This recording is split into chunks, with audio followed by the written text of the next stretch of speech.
overload on communication. It's big. If you're getting 100 and 140 emails a day, or even if you're getting 30 emails a day, but each one requires a huge amount of work involved, it can be overloaded no matter what you do. You need to have plans to control your inbox. First of all, understand emailing is business ready, professional, quality. Do it well.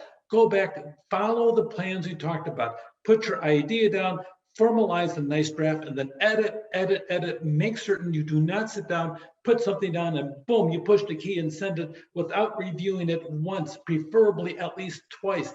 Capture anything in it that you don't want to say, take it out, that you do want to say, put it in. Edit it, make sure it's really clean. Okay, check your email twice or 3 times a day. If you respond every single time it goes ding, ding, ding, then you're going to go ding, ding, ding inside your head. You want to sit down and plan. Okay, you answer your emails at 9, at 11, and at 3. Boom, just like that, and let it sit for a while in the process unless it's urgent, and have another pathway for urgent messages to come through. Let your coworkers know about your schedule for responding back to emails. That way they'll expect something, and if they realize it's 1 o'clock, you're not going to answer until 3, they can sit down and text you in the process. There's a thing called the 2-minute rule. Use this thing. The 2-minute rule is this. Somebody sends you an email. If you can get it done in 2 minutes, do it then, do it now, and get it over with.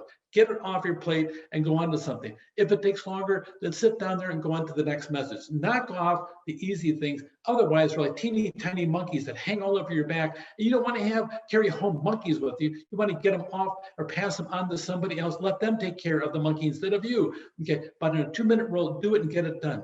There's another way, especially if you have a shopping list, a series of different items and your items you're supposed to do, okay, of we call it down editing. See answers below, and for each answer, you sit there and respond in a different color ink. Blue, ink, blue, blue, blue, and go back down and sit down and put your answers. It really helps you, then helps them to understand what's being said. It's called down editing. You can use that. Include only the parts of the incoming message to which you respond. Make certain you delete a bunch of other aspects, all the unnecessary verbiage that comes with emails. And make certain, if you have multiple people responding, that you put your initials next to it when you comment. The best way to do down editing is by having different colors in the process.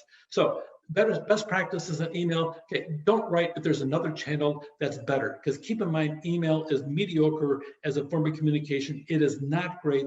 Its best tool is conveying information, and some other methods are better. Send only content you want published.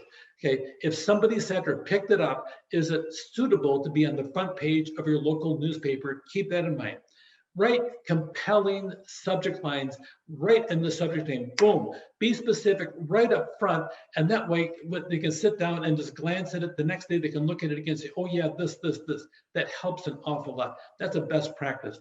When you reply, scan emails, especially those that are from the same person, and answer within 24 hours, or say when you'll answer, I'll get back to you on this by next week, Thursday.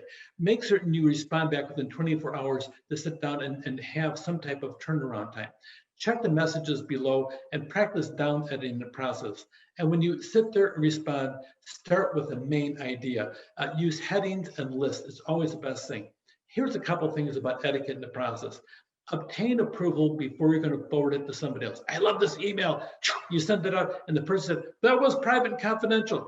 Resist humor and sarcasm. Both can be misunderstood and misconstrued.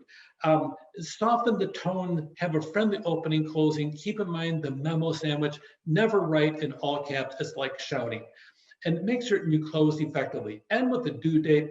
Make sure your contact information, double check everything before you push the word send, and edit your text for readability in the process. I'm going to close with 10 email mistakes that can derail your career. Never respond when you're angry. Angry is always a bad tool. When you have a strong emotion, anger or sorrow or whatever, you're better off not making a decision in those moments. Okay, decide later when the emotion passes, but never respond when you're angry. A lot of times when you want to respond, draft your response. Do not put anything in the to at all. Draft your response, okay, and then wait overnight. You'd be surprised how often you're going to change your email or your letter in the process. don't make address goofs, don't misstate somebody's title. Don't forget the subject line or change it to make sure to change it to match the thread. And don't personalize, don't skip the salutation. People like to have their names called out in them. Hey, Frank, I thank you much for the email, and use their name in the process. Never include inappropriate content in the process. Never forget to check yours for spelling and grammar, and don't think that nobody else will ever see this. It simply isn't true, because sometimes the worst things you can do is forget about that. Don't copy and forward recklessly. Don't reply to all sometimes. Sometimes you want to send just to one person. Wait to complete the true line on an email. That keeps you from sending it too soon. And then don't expect them to respond right away. Those are 10 things that you need to sit down and focus on email.